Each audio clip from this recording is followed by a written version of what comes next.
We've got a car being tracked on cameras. Let's figure out why.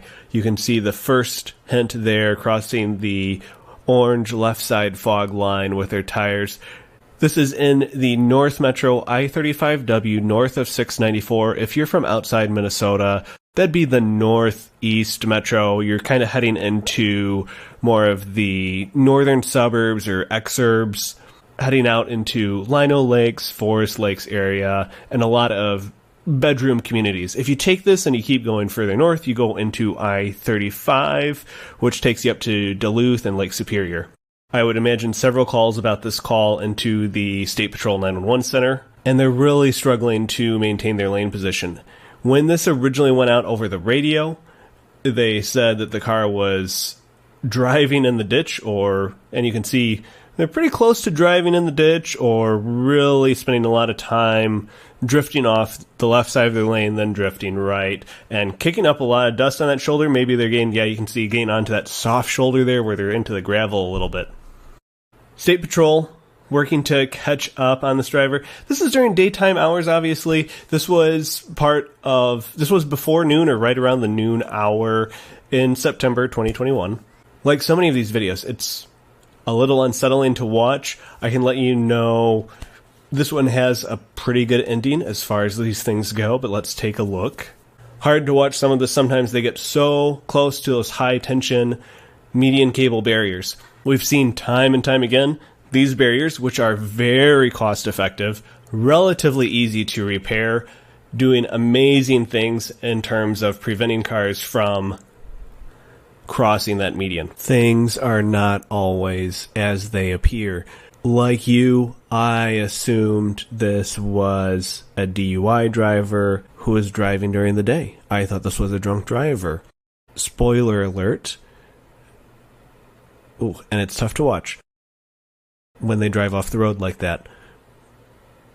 But in this instance, I believe it was a medical issue. No sobriety testing is done. If it is a medical issue or if it's a diabetic issue, again, not positive, not saying it is, but this does happen sometimes. In Minnesota, a driver who is insulin dependent is required to submit a doctor's statement regarding their ability to drive safely within 30 days of diagnosis. Of course, the vast majority of individuals and Americans with diabetes are perfectly fine drivers. And you know, when a trooper is pulling out like that, they mean business. There they are, closing that gap. They're going to pick their spot to pull this car over. In this case, they want us to get them stopped pretty much right away. They've got a pretty good shoulder there on either side of the road. So what happens in this situation if State Patrol decides it's not a criminal issue, it's not a drunk driver? They can refer this individual for what's called a driver evaluation.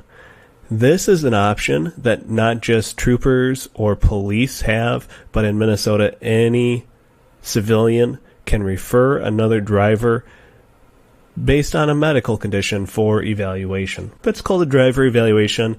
Lots of states, they all do everything slightly differently, but most states are going to have a parallel or similar process, some type of medical or driver evaluation referral that you can submit to the agency that issues driver's licenses in your state.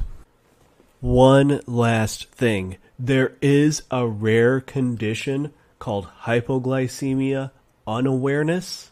Hypoglycemia unawareness. I think it deserves more awareness. We all can do our part to raise awareness about it, which means blood sugars can hit you suddenly, very abruptly, out of the blue. Please, I'd be interested to hear anyone's stories. Like, share, comment, and get the word out.